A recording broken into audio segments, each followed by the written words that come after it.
Hi, it's your friendly neighborhood bone collector Zero here, and welcome to a very belated episode of Bone to Pick, the series where I answer your bone cleaning, collecting, and other dead things related questions.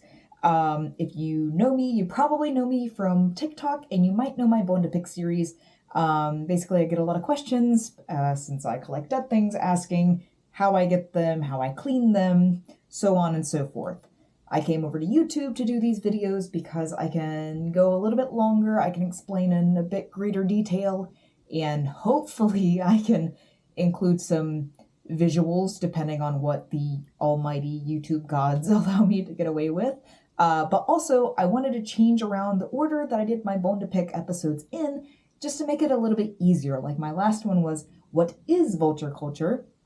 And then this one is going to be just a quick reference guide for vultures, us, as to the most common cleaning and preservation methods. This is not like the most in-depth tutorial, which is where you guys will come into play. As I'm going over these different methods, I would like for you, if you have any questions at all, just leave them down below in the comments, which will make the next part of this, my 101 series, much easier. I will be going through and making videos describing each and every method fully in depth with as much as I can think of to cover. So please, if you have questions at all, leave them down below, and then we can really get into the nitty-gritty of this whole cleaning and collecting thing. Intending on breaking this video into chapters, so if there's a certain cleaning method that you kind of just needed like a refresher on, or you wanted to know the basics of, you can go ahead, skip to that timestamp of the video. I'll also try to leave it in the description just in case I suck at doing chapters. And then, as I mentioned before, each one of those chapters will eventually have its own designated 101 video where I try to break down that cleaning and or preservation method as much as humanly possible, because I know you guys are really wanting to get into like the whole how to clean stuff. I know that's the hot button topic, so hopefully that's where I'll get into that, if that makes sense. Also, if vulture culture, oddities, dead things, if that's your speed, maybe consider liking this video, subscribing. Speaking of which, tell me why I haven't posted a video in 90 days and somehow you guys got me over 100 subscribers. Thank you so much. I greatly appreciate that, and I'm sorry it's taking me so long to get this out. But we're here now.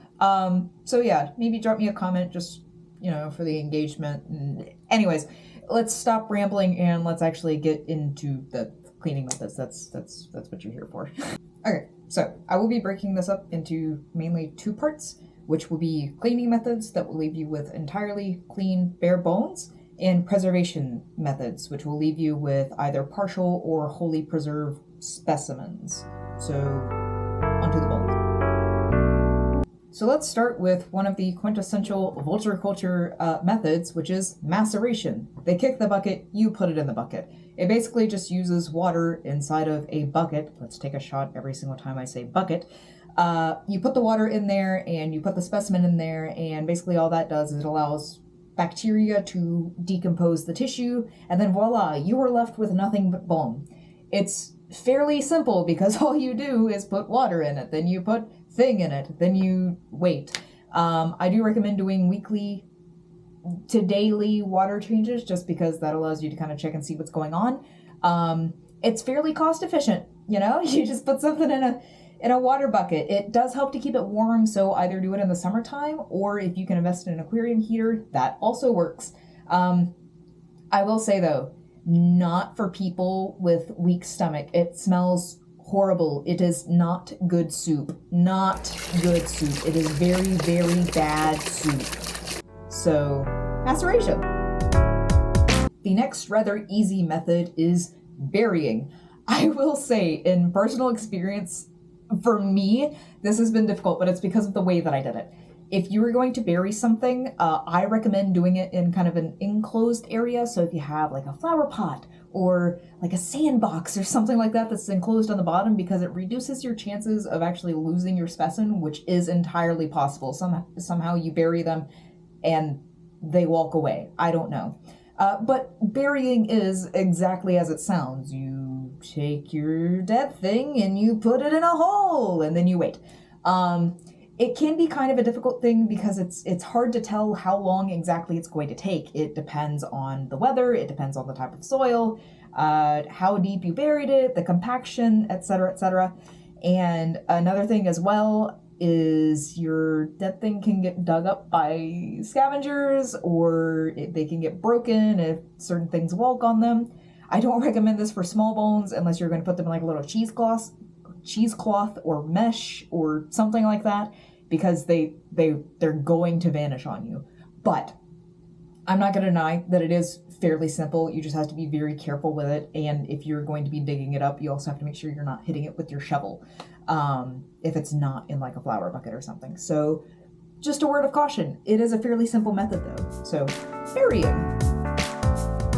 And then we move to rot boxes / bone cages. This is kind of like an above ground burying. A lot of times you take just like some sort of open air box or a cage that is somehow secured. You put your dead thing on the inside and you let nature do its work. You'll have small insects coming in. Depending on the size of your mesh, you might have birds coming in, just kind of picking everything away, cleaning it, but it's protected from larger scavengers due to the cage. And you also don't have to deal with the work of necessarily burying something and then digging it back up. So I'd say rot boxes and bone cages can be a very good idea. Just be wary if you have small bones in case of weather concerns, like washing them away or something like that. Did you know you can enslave insects to clean your bones for you? Okay, I'm kind of kidding about that, but I'm also kind of not. Dermestid beetles are actually a very common way of cleaning bones. You can buy them online, and you can have a colony of them, and you can put your dead thing in your dermestid colony, and they will clean it quickly, depending on the size of the colony. Some people have massive colonies, and they actually do a really good job, and you don't have to worry about them necessarily biting you because they only feed on dead tissue. It's kind of a convenient thing. However, if you don't want the dermestid beetles, I've seen mealworms be used before, although I've seen conflicting answers on whether or not that's good for small bones, because I've heard mealworms can be kind of rough on them, whereas the dermestid beetles are not. Dermestid beetles are extremely delicate. And then there's also the option of fire ants, if you want to fight to get them out, because last I checked, fire ants are just angry at everything constantly. But they do a very, very good job of cleaning bones. So if you want to just stick it in there, feel free. Maybe gloves and divine protection. I don't know. But yeah, so insects are actually a great method. I've seen a lot of people use them. They can be extremely efficient. I will say, if you're keeping dermestid beetles, though, you do have to keep them fed, so you'll need like a supply of something. And once again, I've heard mixed things on like the smell factor. You have dead things in your house, it'll probably smell. So sorry about that. That's for most of these. Most of these are going to smell in some fashion. It's, what do you expect? You're rotting something. My bad. So we're going to bump up the difficulty a little bit, because this is not a leave it and forget about method. This is oxidation, which, as I said, can be difficult and it can be a long process, but it's very convenient when you're working with small specimens or like fetal animals, because the result of this is typically a fully already articulated specimen. Basically, it removes any tissue, any flesh, but it leaves behind ligaments. So basically, it's like a series of peroxide bath, remove flesh, rinse, possibly ammonia, depending on how you want to do it. I actually, for example, was able to do this squirrel tail, right, with just hydrogen peroxide and rinsing and removing flesh. So there's a bit of trial and error to it. It kind of depends on exactly what you're doing. I will go far more in depth on this in a 101 video, because I will not have the time to cover it here, but it's basically a lot of peroxide, rinse, remove flesh, rinse, ammonia, rinse, repeat. It is quite literally rinse and repeat. But you end up with something kind of cool, and like you can pose them once you've finally removed everything that you need to remove. and then let it dry, and it'll be like this cool little articulated skeleton. And especially with fetal animals, that can be really small to do really difficult to do any other way. So it's nice. It's kind of cool. I mean, this I find neat personally. So, you know, there's that. These next two things are less cleaning in the sense of less removal of flesh from bone and more so finishing in the fact that one of these is necessary and a lot of people don't necessarily know about it, but you're not taking any flesh off of it, and the other one is purely aesthetic. So first we're going to go into degreasing, which is a vital step. Basically, animal bones have fat in them, which we will just call grease for reasons. And basically the goal of degreasing is to remove that grease from the bones, which is actually easy enough. You take a container and you put Dawn dish soap or whatever dish soap or ammonia, and you put it in warm water and you put it in a jar and you degrease some bones. These are squirrel bones. So I have squirrel bones degreasing. We're back to the leave it and forget about it part, by the way. You'll let it sit, do daily to weekly water changes, and that basically just helps you see if there's any more grease rising out. And then occasionally you can let the bones dry just to see how they look. You will definitely notice whenever something is greasy. I'll put in a picture here. It'll have like a lot of yellow staining and it will look really, really gross. So the reason why you don't want to have that is because that grease can rot and it can have a smell, which is really, really nasty. And it can also deteriorate your bones. So you don't want that. Degrease your bones, please. Now this step is not necessary, which is whitening. You do not have to whiten your bones. That is purely an aesthetic thing. I personally actually don't have a lot of whitened bones in my collection. I have, I think, 3 or 4. It's just personally not my look. I like a natural patina, but nothing against people who have like the stark white collections. And I'm going to lead off with don't bleach your bones, as in do not use Clorox bleach to bleach your bones. I don't care how many people are going to be in the comments like, well, I've been doing taxidermy, Hunter's thing for 20 years, and bleach is no. Okay, so it might not immediately affect it, okay, but it can affect it over several years. My very first skull actually is just now starting to show some signs of flaking, and we use diluted bleach. And there are multiple people who have put their skull in bleach and it has completely disintegrated. You can take the risk if you want. I'm just saying it's not worth it. It makes it porous, it makes it flaky. It might not show up until years later, so just maybe don't. There are actually plenty of ways to bleach your skulls without bleach in your skulls, okay? My recommended method is hydrogen peroxide. It works very well. It might take a hair longer, but doesn't hurt anything. Some bones can be brittle, especially really, really small ones. Just keep an eye on it, which you should probably be doing anyways. On this note, hair bleach, okay, can work because it is peroxide based. It is not Clorox bleach based. So hair bleach, okay, people use that. That is fine. And then you can also do sun bleaching. Just leave it outside. That also works. That's good to go. So yeah, don't Clorox your bones. Cool. And now that we've covered the bare bones of vulture culture cleaning methods, let's get into preservation.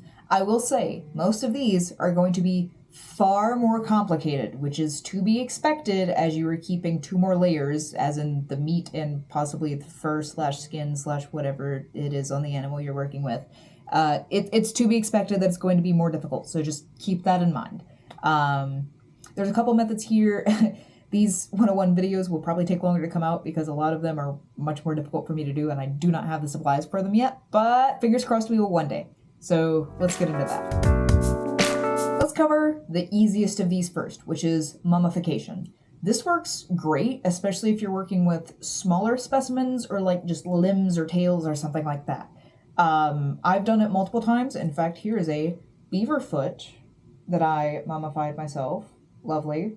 Got it from a road-killed beaver.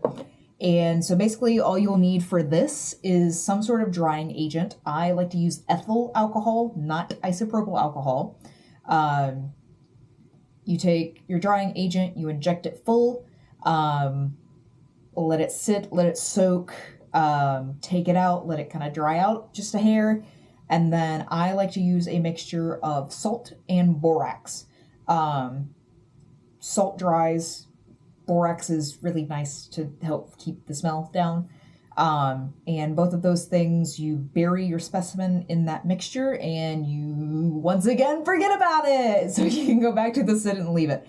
And then just check on it every so often. You might want to change out your mixture because if there's too much moisture, it'll start to accumulate and it can kind of get gross. I've seen some people use sawdust. And I've seen some people use cornmeal, I think. I have not tested those. I do not know the validity of that. But just from my experience, I've used salt and borax mixture after soaking in ethyl alcohol, and that works great. Basically, it just dries out all the tissue, and it just leaves you with a little foot or whatever you have.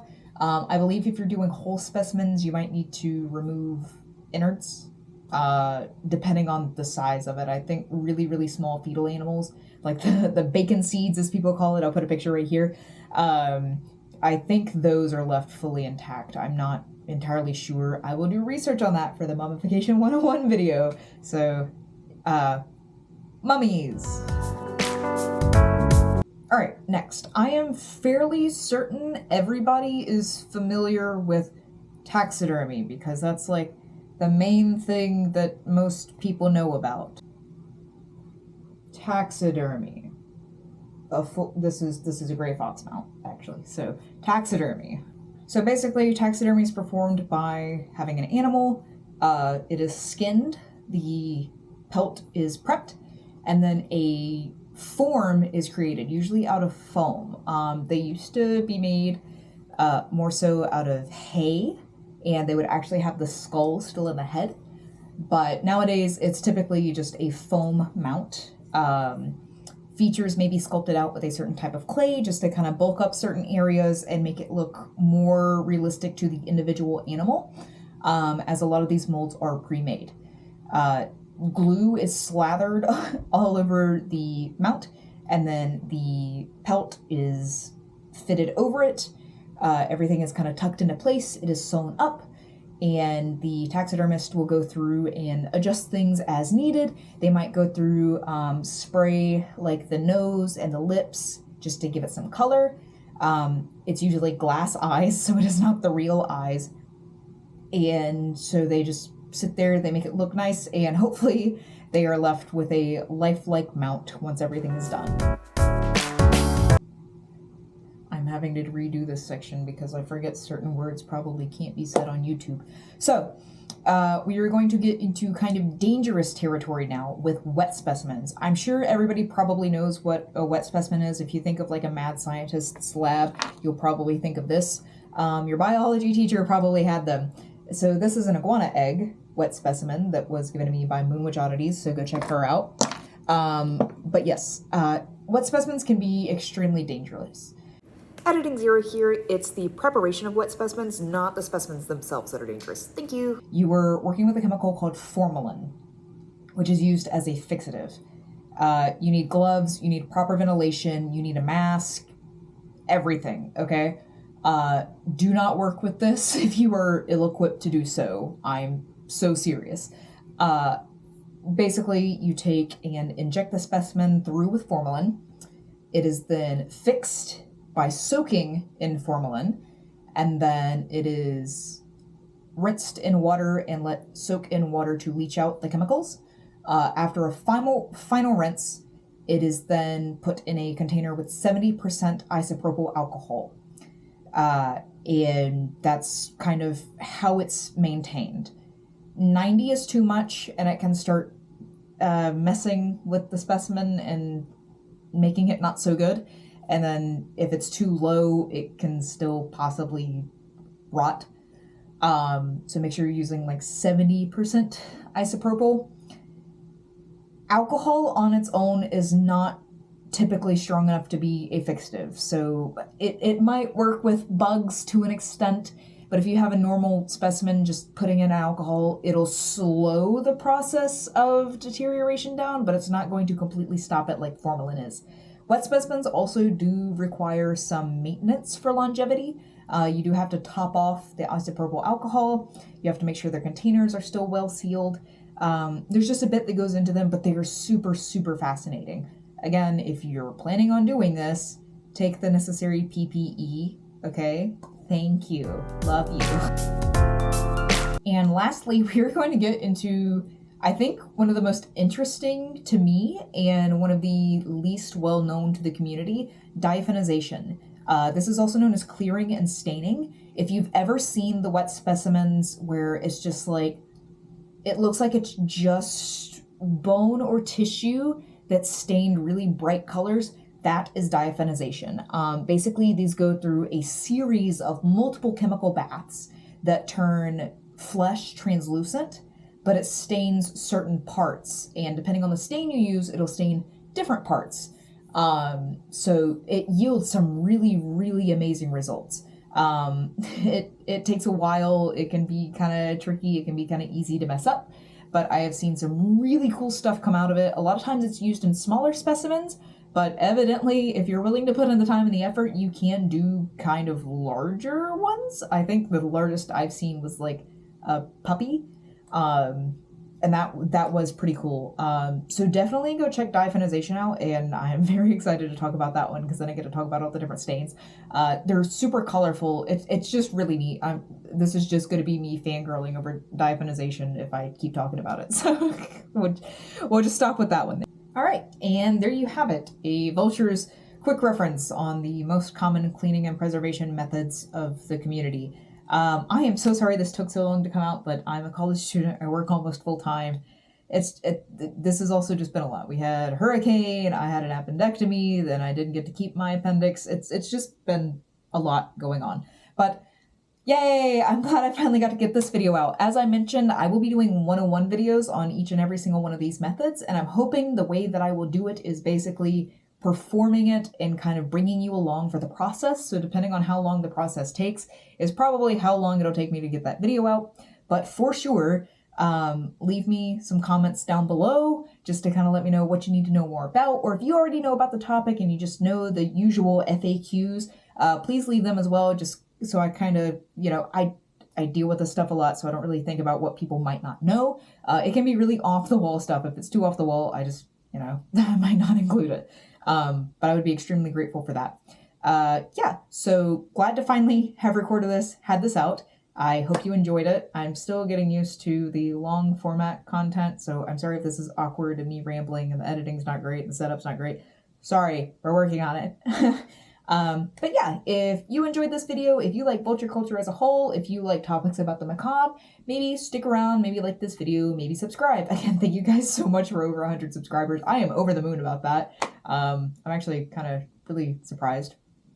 But with all of that said, stay safe, happy bone hunting, and I will see you guys in the next one. Bye-bye!